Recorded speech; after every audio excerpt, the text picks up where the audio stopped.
Assalamualaikum warahmatullahi taala wabarakatuh.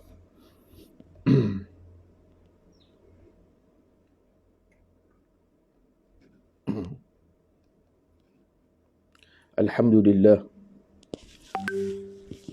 ila hadratin Nabil Mustafa Rasulillah sallallahu alaihi wasallam wa ila kafatil anbiya'i wal mursalin wa sayyidis sahabati ajma'in wa bi jami'il muslimina wal muslimat wal mu'minina wal mu'minat min masyariqil ardi ila magharibiha syai'u lillah lahumul fatihah. A'udzu billahi minasy syaithanir rajim. Bismillahirrahmanirrahim. Alhamdulillahi rabbil alamin. Ar-Rahmanir Rahim. Maliki yaumiddin. Iyyaka na'budu wa iyyaka nasta'in. Ihdinas siratal mustaqim. Siratal ladzina an'amta 'alaihim ghairil maghdubi 'alaihim waladdallin. Amin. Alhamdulillahilladzi bi ni'matihi tatimmus shalihat wa bi fadlihi tatanazzalul khairati wal barakat wa bi tawfiqihi tatahaqqaqul maqasid wal ghayat wa bi ihsanihi al mutawassil li 'ibadihi al mu'minina yartafi'una ila a'ali darajat.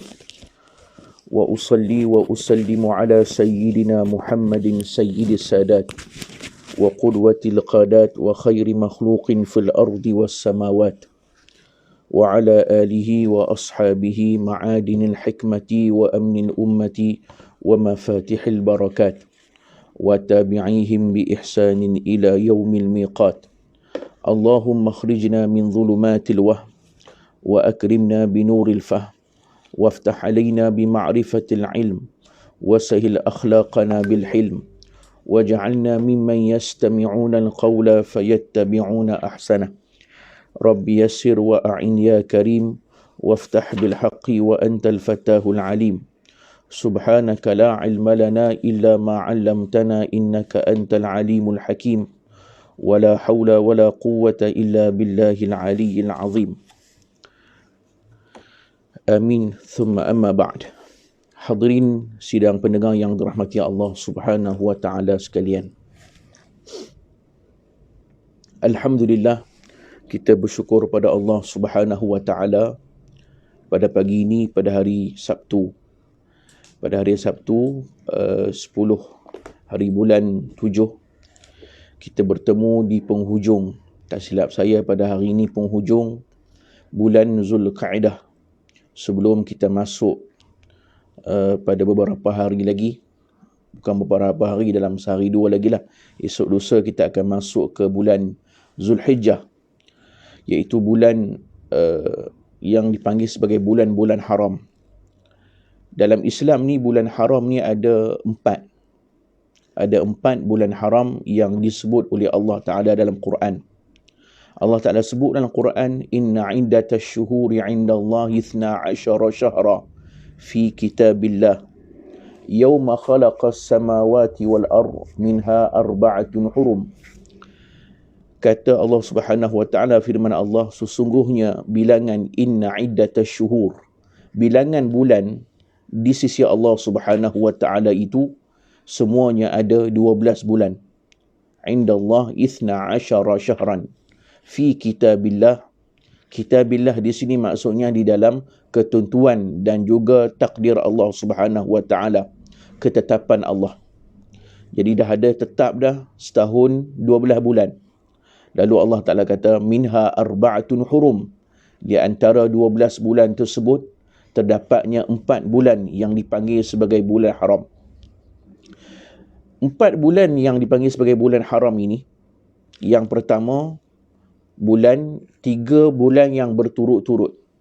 Kita nak ingat, nak mudah faham, nak mudah ingat, 3 bulan daripada 4 bulan ni dia berada berturut-turut satu sama lain. Satu lagi berpisah. Bulan 3 bulan yang berturut-turut, yang pertama bulan Zulqa'dah, Zulhijjah dan Muharram. Yang kita berada pada hari ini adalah bulan-bulan haram.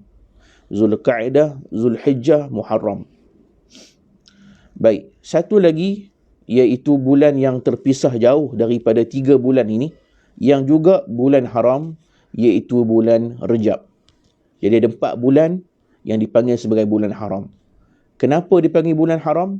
Kerana bulan haram ini, ataupun bulan-bulan yang dipanggil bulan-bulan Ashhurul Hurum ini, diharamkan di dalamnya segala maksiat, segala kejahatan. Bahkan siapa yang lakukan kejahatan pada bulan ini, dosanya juga akan turut bertambah. Bukan turut bertambah, turut meningkat. Maksudnya dosa dia akan berganda. Dosa dia hanya satu, cuma azab, seksa dan juga kemurkaan Allah tu lebih berganda pada bulan-bulan ni. Jikalau dia buat amal kebajikan, maka amal kebajikan juga dia berganda.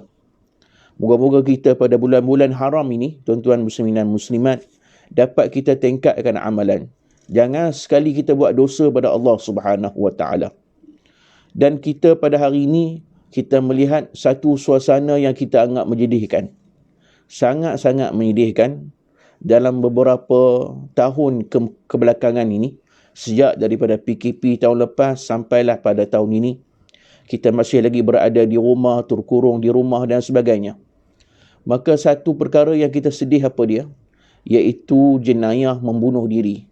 Ataupun tindakan ramai manusia yang cuba bunuh diri masing-masing. Yang ni yang kita akan sentuh pada pagi ini. Tuan-tuan muslimin dan muslimat yang dirahmati Allah, pada pagi ini kita nak sentuh tentang satu kisah. Satu kisah seorang sahabat Nabi SAW. Dalam masa yang singkat ini, saya menarik perhatian tuan-tuan untuk mendengar sama-sama kisah ini.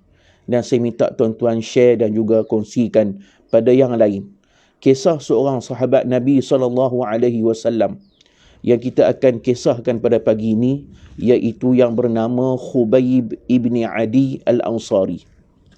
Di caption ataupun di tajuk live ini ada disebut nama beliau, Khubayb ibni Adi al-Ansari, salah seorang sahabat Nabi SAW, sahabat yang mulia. Assalamualaikum, nama Ahmad Sifur bin Azman, Muhammad Irfan Ar-Rayyan bin Muhammad Bukhari, Syed Harith Irfan bin Syed Farouk. Ayah kerja kereta. Saya suka ngaji. Tapi mak ayah saya tak mampu untuk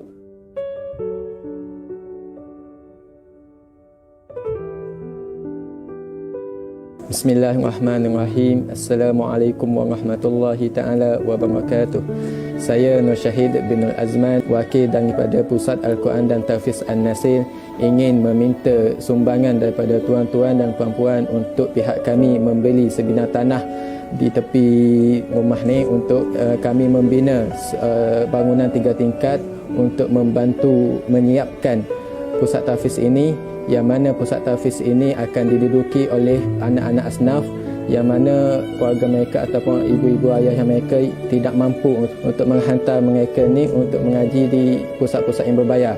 Jadi matlamat kami supaya tuan-tuan dan puan-puan boleh memberi sedikit sumbangan ini kepada pihak kami untuk pihak kami mengembangkan lagi atas projek ini. Sabda Nabi SAW yang bermaksud sedekah itu menghapuskan dosa seperti air yang memadamkan api. Sekian daripada saya, wallahu taala a'lam.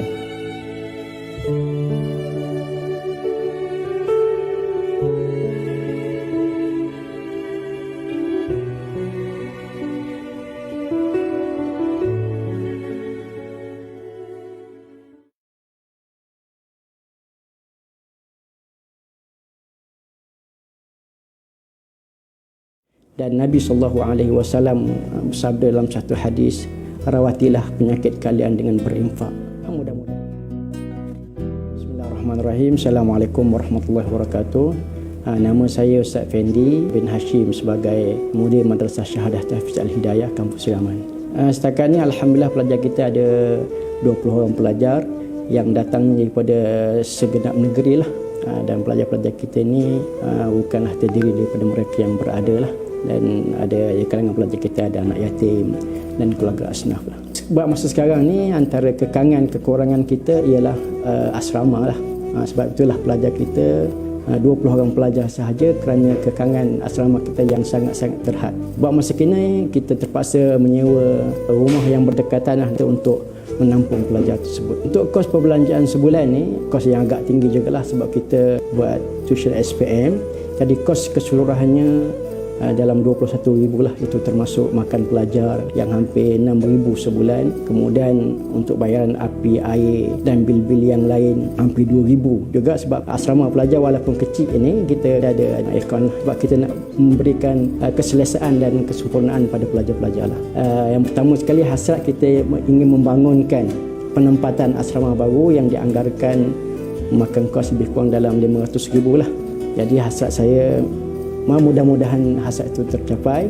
Jadi saya daripada pihak madrasah mengharapkanlah mereka yang di luar sana untuk sama-sama mendokong bahu bersama dengan kami. Mudah-mudahan madrasah ini dapat meneruskan dia punya operasinya. Jadi sekali lagi lah pihak madrasah mengharapkan mereka yang menonton, yang melihat video ini untuk sama-sama infak sedikit harta yang Allah Subhanahu wa taala anugerahkan kepada kalian. Dan Nabi sallallahu alaihi wasallam bersabda dalam satu hadis, rawatilah penyakit kalian dengan berinfak. Mudah-mudahan dengan infak yang kita infakkan ke jalan Allah Subhanahu wa taala, Allah Subhanahu wa taala akan menghilangkan segala kesulitan, kesukaran kita, bahkan akan menghilangkan penderitaan dan penyakit yang kita alami sebagaimana yang disabdakan oleh Nabi sallallahu alaihi wasallam.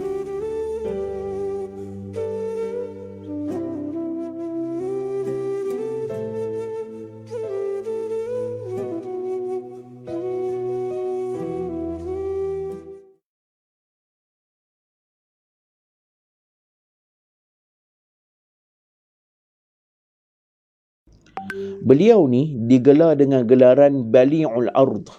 Digelar dengan gelaran Bali'ul Ard. Kenapa dia panggil Bali'ul Ard? Bali' bermaksud telan. Al-Ard maksudnya bumi. Maksud bumi menelan dirinya. Ini adalah gelaran kemuliaan bagi Khubayb ibn Adi Al-Ansari radhiyallahu anhu. Dia telan oleh bumi. Kenapa dia telan? Dia telan ni ada dua. Satu telan kerana jahat dan maksiat. Satu ditelan kerana kemuliaan dan karamah. Yang ini kita akan bincangkan dalam kisah sahabat Nabi ini. Kisah ni saya ambil daripada sebuah kitab. Rujukan yang kita akan ambil sebagai bacaan kita. Iaitu nama kitab ini Al-Mukhtar min Faraidin Nuquli wal Akhbar.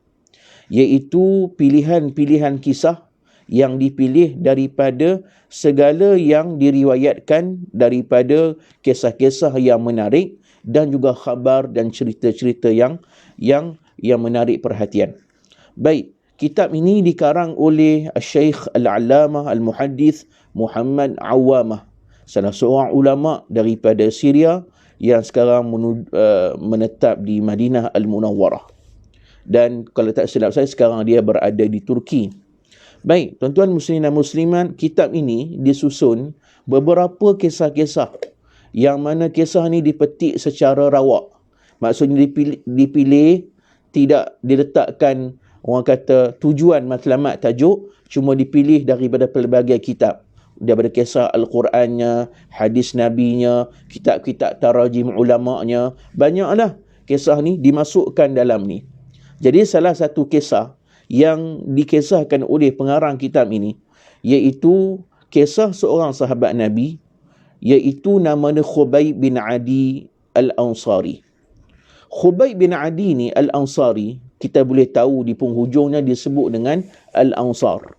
Al-Ansar bermaksud iaitu golongan Ansar. Dia ni adalah daripada golongan Ansar, iaitu orang Madinah Al-Munawwarah. Dia bukan Muhajirin, dia orang Ansar. Baik, kisahnya apa? Tuan-tuan sama-sama kita dengar kisah ini. Qala Abu Hurairah radhiyallahu anhu. Berkata Abu Hurairah radhiyallahu anhu, ba'atha an-nabiy sallallahu alaihi wasallam sariyatan aina. Satu hari Nabi sallallahu alaihi wasallam telah mengutuskan beberapa kumpulan yang dipanggil sebagai sariyah. Sariyah ini adalah satu kumpulan pengintip yang Rasulullah hantar dalam kumpulan-kumpulan kecil untuk pergi mengintip musuh. Dalam Islam ada dua jenis perang. Satu namanya ghazwah, satu namanya sariyah. Satu namanya ghazwah, satu namanya sariyah. Ghazwah ini adalah peperangan yang mana disertai oleh Rasulullah sallallahu alaihi wasallam. Sebahagian ulama mentakrifkan kalaulah sesuatu peperangan itu dinamakan ghazwah, maka kerana dinamakan ghazwah itu kerana Rasulullah berada dalam peperangan itu, menyertai peperangan tersebut. Itu dipanggil ghazwah. Kerana Rasulullah turut mengikut dalam peperangan tersebut. Kalau sariyah adalah peperangan yang Rasulullah tak ikut. Itu sebahagian daripada takrif para ulama. Dan para ulama lain juga menyebut kadang-kadang sariyah juga merujuk kepada kumpulan-kumpulan kecil yang Rasulullah hantar. Rasulullah hantar ke kampung ni, Rasulullah hantar 15 orang, 20 orang, 30, tak ramai, sikit je. Dalam bilangan yang kecil, tak perlu ramai-ramai. Kemudian yang keduanya, Allahumma salli ala Sayyidina Muhammad, juga sariyah ni juga Rasulullah gunakan juga kumpulan yang kecil ni untuk menjadi pengintip, yang disebut dengan perkataan aina, ataupun dalam bahasa Arab yang lain sebut jasus, iaitu orang yang mengintip musuh. Jadi pengintipan ni penting. Di zaman Nabi dulu dah ada pengintip. Zaman hari ni adalah kita panggil penyiasat, kita panggil special branch, iaitu kalau di polis dipanggil special branch, iaitu kita panggil cawangan khas, penyiasat, pengintip, taktikal khas. Jadi mereka ni lah yang dihantar oleh Rasulullah. Baik, dihantar oleh Rasulullah sallallahu alaihi wasallam, tujuannya apa? Untuk mengintip khabar. Baik, wa amara alaihim Asim bin Thabit wa huwa jaddu Asim ibn Umar bin Al-Khattab radhiyallahu anhum fantalaqu. Maka Rasulullah pada kumpulan pengintip ni, Rasulullah memerintahkan seorang sahabat Nabi, nama dia Asim bin Thabit. Nama dia Sayyidina Asim bin Thabit. Asim bin Thabit ni Rasulullah hantar dia untuk jadi ketua pengintip ini. Di bawahnya ada beberapa golongan lagi. Ada beberapa tentera sahabat-sahabat lain. Ada. Bukan dia seorang. Ada sahabat lagi yang lain. Kita akan tengok satu persatu. Jadi Asim bin Thabit ini, dia pergi. Dia ni adalah Asim bin Thabit ni. Dia pun pergi. Fantalaqu. Lalu kumpulan ni pun bergerak pergi. Untuk apa? Mengintip. Hatta idha kana baina Usfana wa Makkata. Sehingga mereka ni duduk berada di antara Usfan dan Makkah. Usfan ni satu kawasan yang mana duduk berada di antara Madinah dan Mekah. Jadi mereka ni duduk di antara Usfan dengan Mekah. Maksudnya dekat dengan kawasan Mekah dah, cuma tak sampai Mekah lagi. Mereka ni datang bergerak daripada Madinah, nak pergi ke Mekah untuk mengintip orang Mekah. Itu maksud sariyah tu. Rasulullah arah mereka ni mengintip siapa? Mengintip orang Mekah. Jadi mereka ni bergerak daripada Mekah, daripada Madinah sampai ke Usfan. Daripada Usfan ni nak pergi ke Mekah, di antara tu Zukiru lihayyin min Hudzail yuqalu lahum Lihyan. Mereka ni sampai ke satu tempat kampung ataupun satu kabilah daerah. Nama tempat dan daerah tersebut adalah satu perkampungan yang dipanggil sebagai kabilah Bani Hudzail. Kabilah Bani Hudzail. Di situ ada satu kumpulan kabilah yang menetap dalam kawasan tu, nama kabilah Bani Hudzail. Hudzail ni kabilah orang Arab. Kalau tuan-tuan biasa dengar, Hudzail ni adalah salah satu kabilah yang Sayyidina Al-Imam Al-Syafi'i, Imam mazhab kita Syafi'i, pernah masuk ke dalam kabilah Bani Hudzail ni menuntut ilmu bahasa Arab. Belajar bahasa Arab, menuntut ilmu bahasa Arab. Perbetulkan lidah bahasa Arab dia dalam kampung Bani Hudzail ni. Jadi ni kampung Bani Hudzail. Yang mana kampung ni, kabilah ni nama Bani Hudzail. Kampung ni daerahnya namanya Lihyan. Nama daerah ni Lihyan. Lalu fatabi'uhum biqaribin min 100 ramin. Lalu mereka sampai ke situ, tiba-tiba mereka ini diturut ataupun diekori oleh hampir lebih daripada 100 orang pemanah. Pada waktu tersebut, mereka ni dikepung, ditangkap, maksudnya mereka dapat dikesan. Dikesan oleh puak-puak Bani Huzail ni, dikesan oleh puak-puak ni, lalu dikepung, maka mereka dikepung hampir 100 orang pemanah. Kepung mereka ni, sahabat-sahabat Nabi yang Nabi hantar sebagai pengintip ni. Lalu apa mereka buat? Faqtassu atharahum. Lalu mereka ni ikut pergerakan mereka. Mereka ni nak bergerak pergi ke Mekah. Mereka nampak ada tapak kaki kan? Tapak kaki sahabat Nabi ni.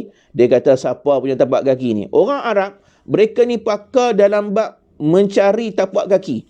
Itu kepakaran orang Arab. Orang Arab bila tengok tapak kaki, dia tahu tapak kaki siapa. Dia tahu DNA tapak kaki tersebut. Dia tahu. Dia boleh ikut daripada belakang sampai ke depan. Dia boleh cari sampai empunya tapak kaki tersebut.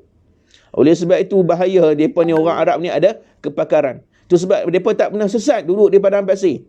Mereka tahu arah nak pergi ke mana, arah nak pergi ke Syam, arah nak pergi ke Madinah. Mereka tahu. Mereka tahu kepakaran mereka di padang pasir. Kalau kita sesat lah, tak tahu nak ke mana. Mereka ikut jejak kaki, tapak kaki sahabat-sahabat Nabi ni, yang mana sebelum mereka dikepung ni, mereka dikejar oleh 100 orang pemanah. Hatta atau manzilan nazaluh, sampailah mereka sampai ke tempat yang mereka bertemu dengan kumpulan sahabat Nabi ni. Fawajadu fihi nawa tamrin tazawwaduhu minal Madinah faqalu hadha tamrun Yathrib. Sampailah ceritanya kumpulan-kumpulan ni pergi ke nak carilah sahabat-sahabat Nabi ni. Sampai cari sahabat-sahabat Nabi ni, ikut daripada tapak kaki belakang kan. Ada kesan tapak kaki ni, mereka pergi ke mana ni. Jadi mereka ikut. Maksudnya ekor mereka ikut ke belakang, ikut. Sampailah mereka jumpa di satu tempat. Di tempat tersebut mereka nampak ada beberapa nawa. Nawa ni maksudnya bukan niat. Nawa ni bukan niat. Atau nama tempat. Nawa ni maksudnya apa? Biji kurma. Nawa tamrin tazawwaduhu minal Madinah.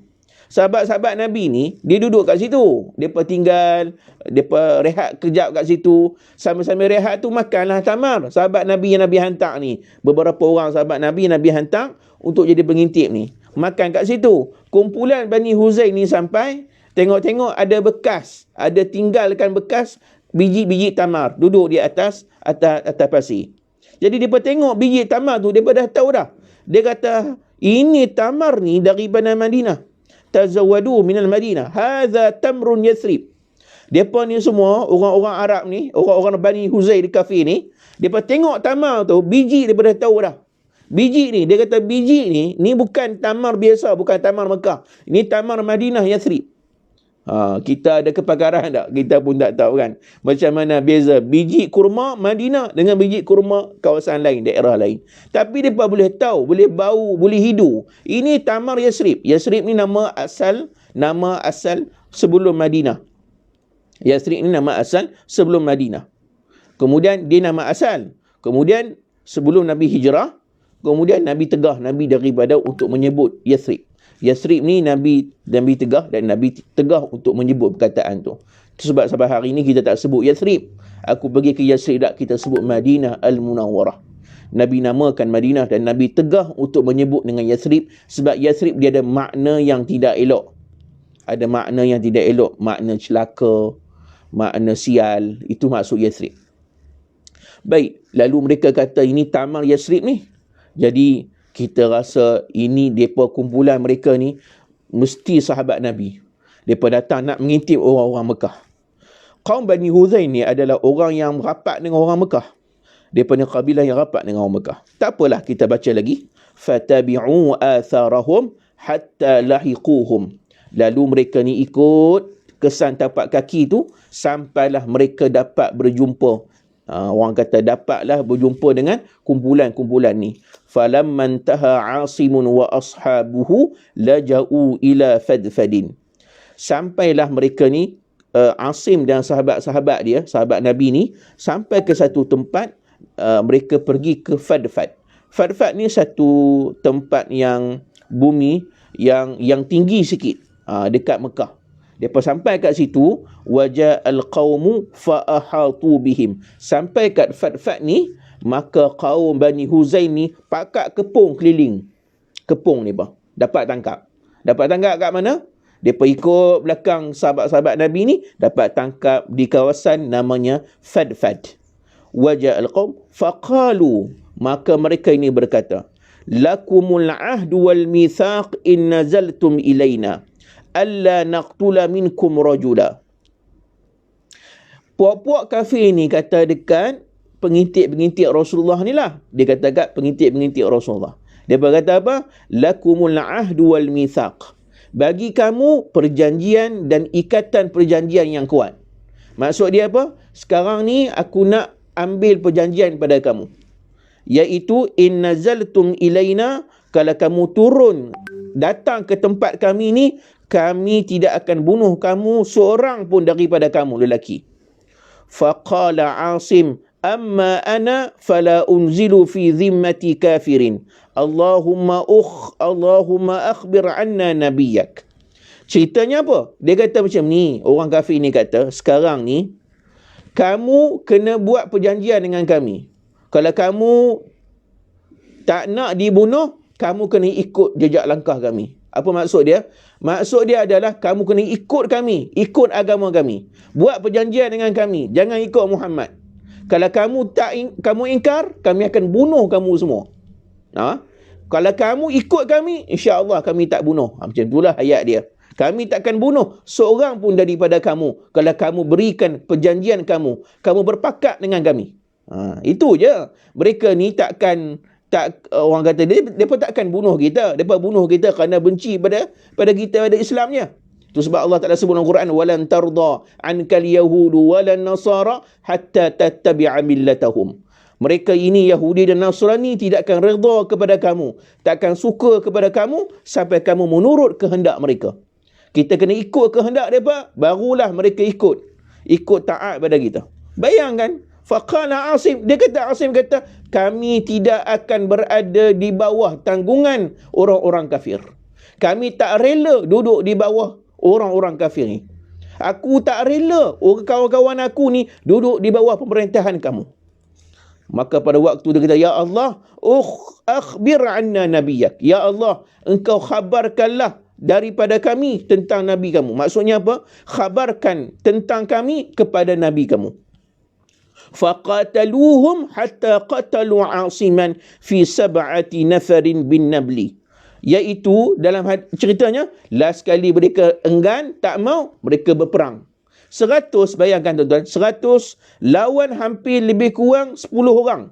Sahabat Nabi ni kalau dikira semua, lebih kurang 10 atau 11 orang sahaja. Kumpulan yang Nabi hantar pengintik ni 11 orang, 10 orang saja. Kita akan tengok. Pada waktu ni, mereka berperang lawan 100 orang. 10 lawan 100. Bayangkan. Mereka tak peduli. Mereka tetap lawan sampai tetisan darah yang terakhir. Last sekali berperang, mereka pun perang sama sendiri dengan puak-puak ni yang kepung mereka ni. Lalu pada waktu tersebut, mati syahidlah, meninggallah hampir 7 orang termasuk dengan Asim. Iaitu Asim ni min 7 nafarin. Maksudnya apa? Asim dengan 7 lagi orang yang lain. Termasuk dia 8 orang.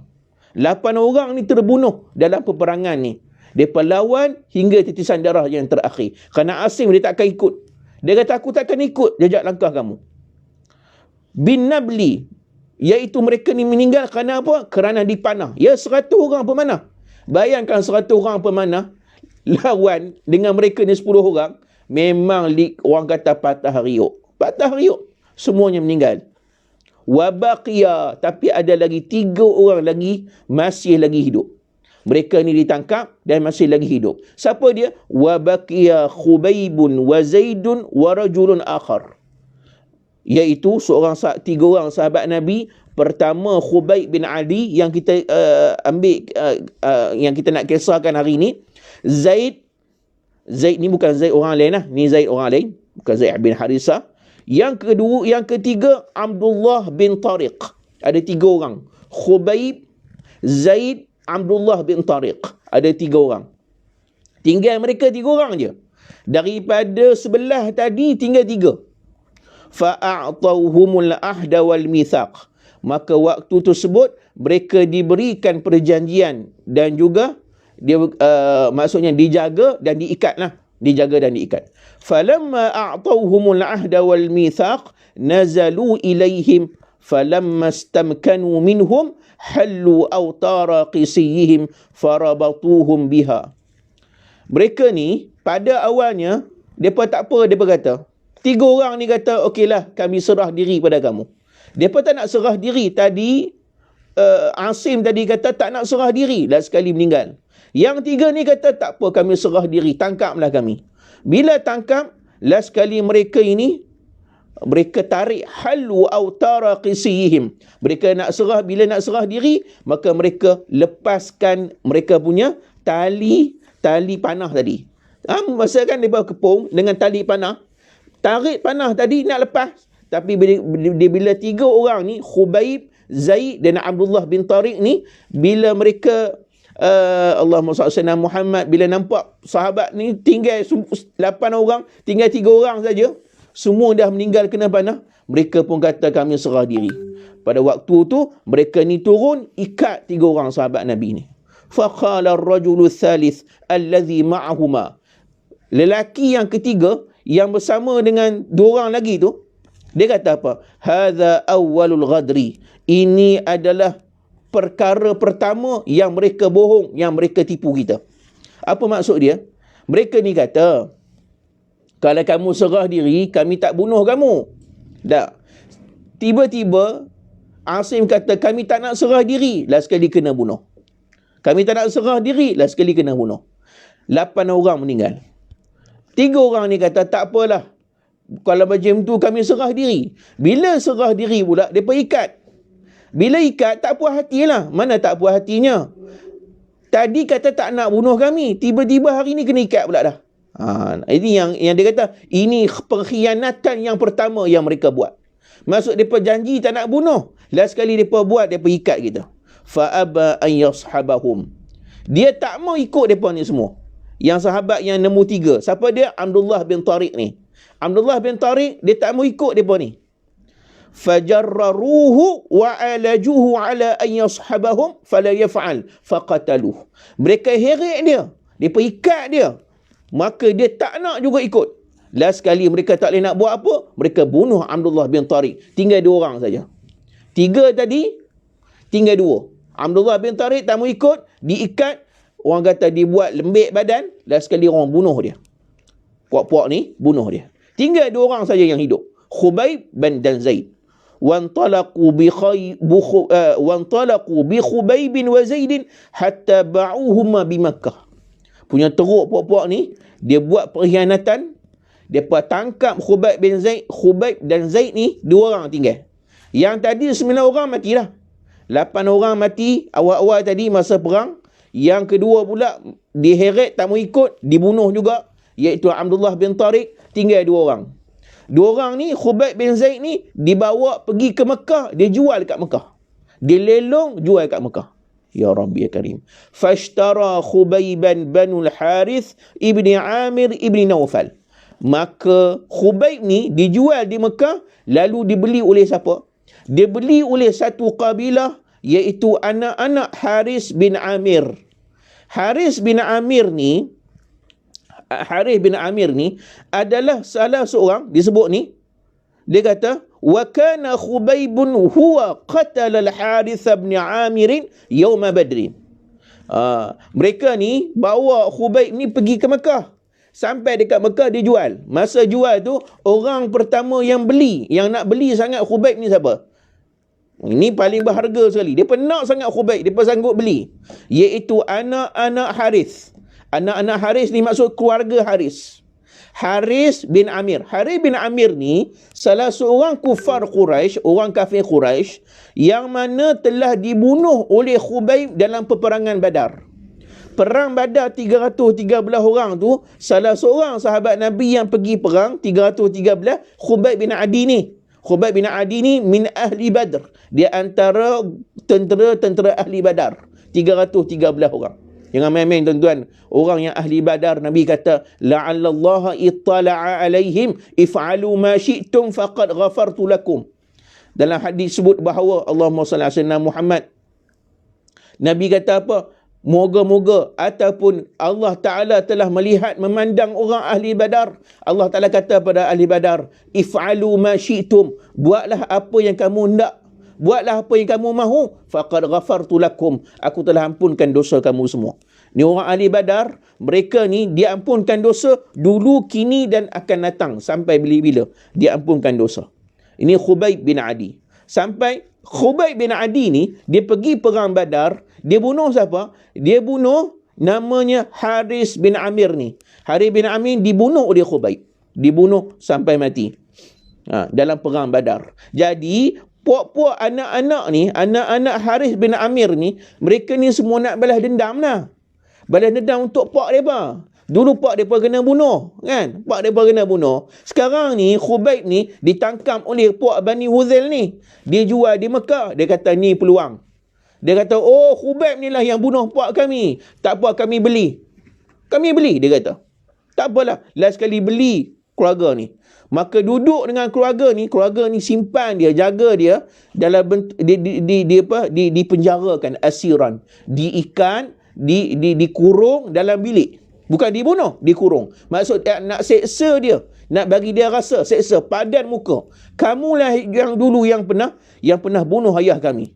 Hatta idza ajma'u qatlahu, sampailah mereka pada satu hari semuanya berpakat nak bunuh dia. Semua nak bunuh dia. Ista'ara Musa min ba'di banatil Haris liyastahidda biha fa'arathu. Maka pada waktu tersebut mereka ni nak bunuh dia, mereka pinjamkan pedang ataupun parang daripada setengah daripada keluarga-keluarga mereka ini. Untuk apa? Untuk dia asah. Lalu mereka dipinjamkan untuk dibunuh. Faqalat فغفلت عن صبي لي فدرج إليه حتى أتى فوضعه على فخذه فلما رأيته فزعت فزعة عرف ذاك مني وفي يده الموسى فقال أتخشين أن أقتله ما كنت لأفعل ذلك إن شاء الله. Baik, pada waktu tersebut qalat, berkata, dia kata sini,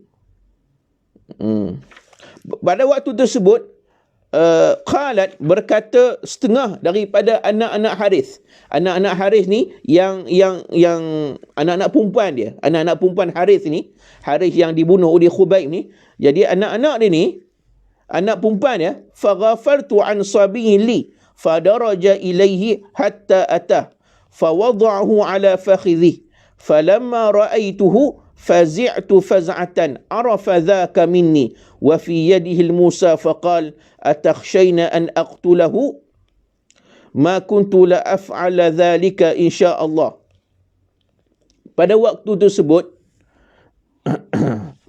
tersebut perempuan ni, dalam riwayat cerita ni, perempuan anak Haris ni, dia pun nak bunuh siapa? Nak bunuh Khubayb. Ni cerita karamah dia.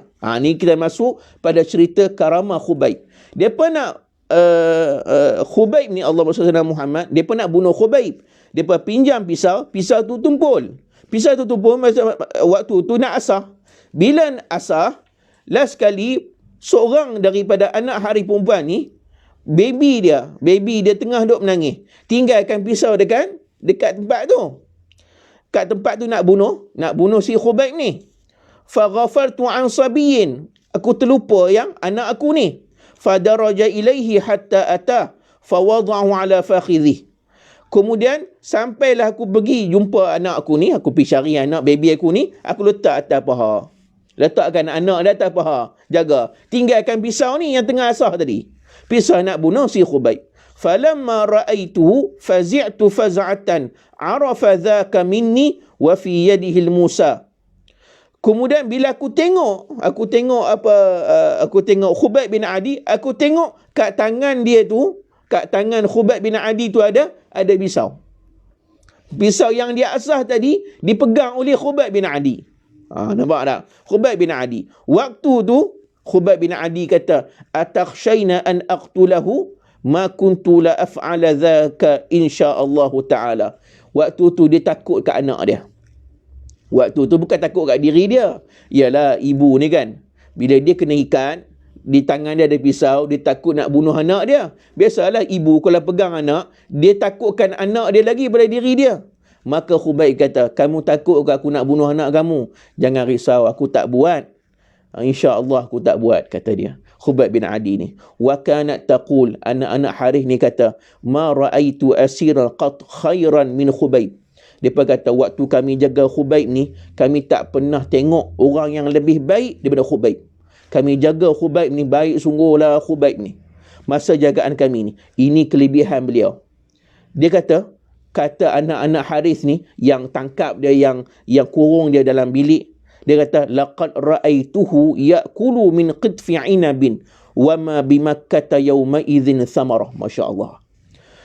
Depa ni kurung dia dalam bilik, kadang-kadang tak bagi makan, kadang-kadang biar dia lapar waktu tersebut, kadang bagi makan sikit. Tiba-tiba waktu tu ada anak-anak Haris ni yang lalu kat bilik yang di Khubayb ni, tengok Khubayb ni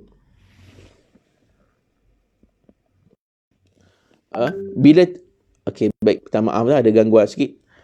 Bila lalu kat tepi rumah Khubayb ni, tengok-tengok ni di tangan Khubayb ni ada satu gugusan anggur. Kita panggil setakai anggur lah, qitfin inab. Duduk tengah makan. Lalu kat bilik Khubayb tengah makan anggur tu, makan. Dia kata, bila pula kita bagi anggur kat dia? Kemudian dia ni kata, dekat Mekah pada waktu tersebut tak tumbuh pun, tak ada buah. Buah anggur tak ada waktu tu. Mai mana anggur tu? Ni benda ni karamah Allah Ta'ala bagi pada sahabat Nabi. Wa innahu lamuthaqun fil hadid. Sedangkan dia ni terikat dengan besi. Kok terikat dengan apa? Dengan tali besi lah. Ataupun kita bukan tali besi, kita panggil apa? Rantai. Diikat dengan rantai. Lamuthaqun bil hadid. Dia kena ikat dengan rantai. Dia tak keluar daripada bilik. Dia tak pergi ke mana-mana. Mai mana pula anggur ni? Waktu musim pula yang tak ada anggur. Yang ni seperti mana kisah sebiji, seperti mana kisah ibu kepada Nabi Isa alaihi salam, ibu kepada iaitu Maryam, Nabi Isa alaihi salam, Maryam binti Imran. Maryam pada waktu tersebut, kullama dakhala alaiha Zakaria al-mihraba wa wajada 'indaha rizqa. Nampak tak? Nabi Zakaria bila masuk ke dalam tempat mihrab Maryam, dia nampak ada rezeki, ada buah-buah dekat situ. Qala fa anna laki hadha? Qala hiya min indillah. Ditanya, Nabi Zakaria tanya, mai mana ni Maryam? Buah-buah ni. Buah disebut dalam tafsir, sebut bahawa waktu tersebut Maryam yang tengah makan buah ni tadi, waktu tersebut bukan musim buah. Dan buah tu adalah buah di musim yang lain. Tiba-tiba ada pada musim tu. Macam kita hari ni lah. Kalau dah habis musim durian, tiba-tiba ada durian. Durian main mana pula ni? Ni bukan musim dia. Ni yang jadi satu kepelikan karamah yang Allah Ta'ala bagi. Wa ma kana illa rizqullah razaqahullah. Itu semua adalah rezeki daripada Allah belaka. Allah nak muliakan Khubayb. Maka fakharaju bihi minal haram liyaqtuluh. Maka sampailah pada satu hari, pada satu masanya, mereka bawa dia pergi kat luar tanah haram, lalu mereka bunuh dia. Kenapa mereka tak bunuh kat tanah haram? Tadi saya sebut di awal tadi, kerana tanah haram, bulan haram, kita tak boleh lakukan apa-apa perbuatan. Dinamakan bulan haram kerana dia haramkan segala perkara yang diharamkan. Maksud tak boleh bunuh. Zaman jahiliah dulu mereka ikut, mereka taat kepada benda-benda yang haram. Baik, jadinya Allahumma salli ala sayyidina Muhammad, pada waktu tu nak bunuh dia. Kemudian sebelum nak bunuh, dikatakan dia ni dibunuh berdekatan dengan miqat Allahumma salli ala sayyidina Muhammad, iaitu Tanaim. Kalau tuan-tuan pergi dekat Mekah, tuan-tuan tahu, biasa pergi kan nama miqat Tanaim. Sebelum Tanaim tu ada satu masjid. Masjid ni dulu, masjid ni sekarang saya tak tahu apa nama dia, saya lupa. Tapi masjid ni lah tempat bagaimana Khubayb ni dibunuh. Lalu Khubayb ni orang pertama yang membuat satu syariat. Dia bukan buat satu syariat, dia buat satu perkara, iaitu solat sunat sebelum dibunuh. Ramai orang tanya, ada tak ustaz sebelum dihukum bunuh ke, sebelum mati ke, ada tak solat sunat? Jawapannya ada. Jawapannya ada. Ini asal dia. Iaitu dia kata, sebelum kamu bunuh aku, kata Khubayb, biarkan aku solat 2 rakaat. Lalu mereka bawa dia, biarkan dia solat.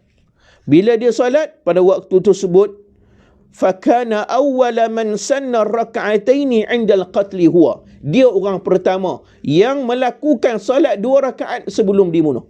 Dia orang pertama. Lepas tu banyaklah syariat ni berkekalan. Baik. Thumma qal, lalu selepas dia solat tu dia kata apa? Allahumma ahsihim adada. Ya Allah, engkau kirakanlah, hancurkanlah mereka ini, bilangan-bilangan mereka ni, musuh-musuh Islam. Pada waktu tersebut dia alunkan syair, walastu ubali hina uqtalu musliman, aku tak kisah kalau aku ni mati kerana sebagai seorang Islam, ala ayyi shiqqin kana lillahi masra'i, kat mana pun aku mati, sesungguhnya aku mati di pintu Allah Subhanahu wa taala. Aku tak kisah aku mati, yang janji aku mati sebagai orang Islam. Engkau letaklah aku kat mana pun aku mati, yang penting aku mati di pintu Allah Subhanahu wa taala. Wa dzalika fi dzatil ilahi wa in yasha. Itu semua ni aku mati ni semua kerana Allah Subhanahu wa taala semata-mata. Wa in yasha, kalau dia kehendaki, yubarik ala awsali shilul mumazza'i. Kalau Allah Taala nak, Allah berkati segala tubuh badan aku. Yang mana tubuh badan aku ni, yang dipotong, dikerak-kerak ni, Allah akan berkati semuanya. Thumma qama ilaihi Uqbah ibn Harith. Kemudian datang pada dia seorang anak Harith ni, yang mana Harith ni yang dia bunuh dulu, pak dia ni, anak dia Uqbah ni datang, faqatalahu, bunuh dia. Faqatalahu. Maka pada waktu tersebut, wa ba'athat Quraisyun ila Asimin liyu'tau bi syai'in min jasadih ya'rifunahu, wa kana Asim qatala 'aziman min 'uzamaihim yawma Badrin fa ba'atha Allahu 'alaihi mithla dhullah min ad-dabri. Baik, tuan-tuan muslimin dan muslimat yang dirahmati Allah, lalu dibunuh. Dalam riwayat yang dia sebut bahawa yang terakhir, tuan-tuan, di mana, macam mana dia dibunuh? Dalam riwayat Imam Ahmad, Abu Nu'aim dan Al-Baihaqi sebut bahawa pada waktu tersebut ada seorang sahabat Nabi nama Amru bin Umayyah Ad-Damri. Dia kata, satu hari aku pergi dekat kayu yang disangkut Khubayb. Khubayb ni sebenarnya masa dibunuh ni diletakkan, disangkut di atas kayu. Maksudnya disalib atas kayu. Faraqaitu fiha.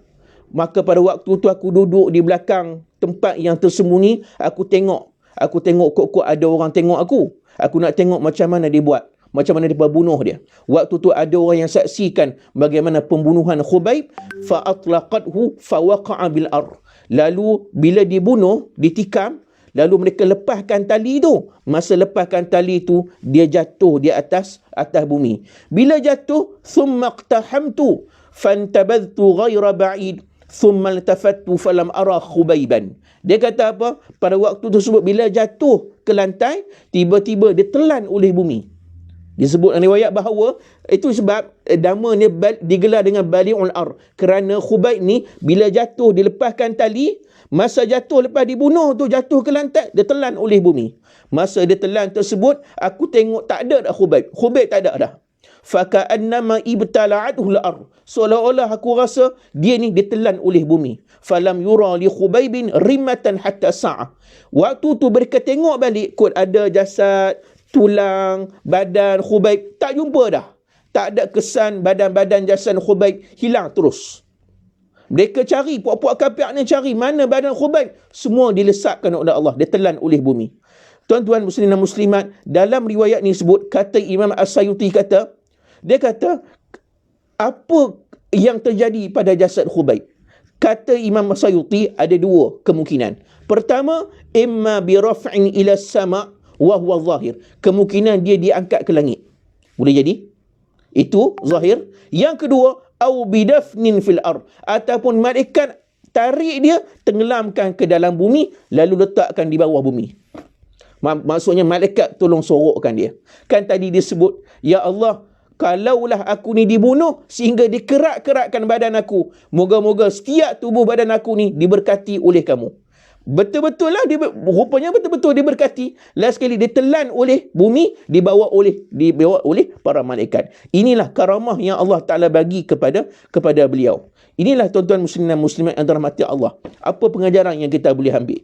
Pengajarannya adalah kita ni diuji. Sahabat kita, kawan-kawan dia dibunuh. Dia ni diuji oleh Allah Ta'ala. Tapi Allah Ta'ala bantu pertolongan bagi diri dia. Tuan-tuan, dikala kita duduk di zaman COVID ni, semua ni dalam keadaan kesusahan, kepayahan, dalam keadaan susah nak cari rezeki. Saya tahu, tapi jangan pilih untuk bunuh diri. Kerana Nabi kata, la yatamannayanna ahadukumul maut bi dhurrin nazala bih. Nabi kata, jangan kamu minta mengharap pada Allah untuk mati kerana musibah bala yang menimpa atas diri kita. Mati, bunuh diri pun lagilah haram. Ini minta benda yang minta nak mati pun adalah satu dosa, apatah lagi kita bunuh diri kerana ketertekanan dalam keadaan situasi kita hari ini. Tuan-tuan, tengoklah keadaan Khubayb bin Adi sampai ke tahap akhir hayat dia. Dia tidak pernah menyesal, tak pernah hati dia rasa apa? Rasa putus asa. Dia masih lagi mengharap pada Allah Subhanahu Wa Taala. Bila saat dia mati pun Allah muliakan jasadnya. Ingat, kita mati dalam keadaan Islam, mati dalam keadaan beriman kepada Allah. Biarlah al-mautu fi ta'atillah khairu min hayatin fi ma'siyatillah. Kata Nabi, mati kerana taat kepada Allah itu lebih baik daripada kita hidup kerana kita maksiat kepada Allah Subhanahu Wa Taala. Tuan-tuan, wallahu ta'ala ala wa alam. Setakat ini sahaja kuliah kita pada pagi ini. Moga-moga semua mendapat manfaat daripada kisah Khubayb bin Adi. Inilah yang saya mampu ceritakan pada pagi ini. Seorang sahabat Nabi yang digelar Bali'ul Ar, iaitu seorang sahabat yang satu-satunya sahabat yang mana bila dia mati tidak ditanam, bahkan ditelan oleh bumi. Dan ada riwayat sebut dia angkat ke langit. Aqulu qawli hadha wa astaghfirullahal azim li wa lakum. Wassalamualaikum warahmatullahi wabarakatuh.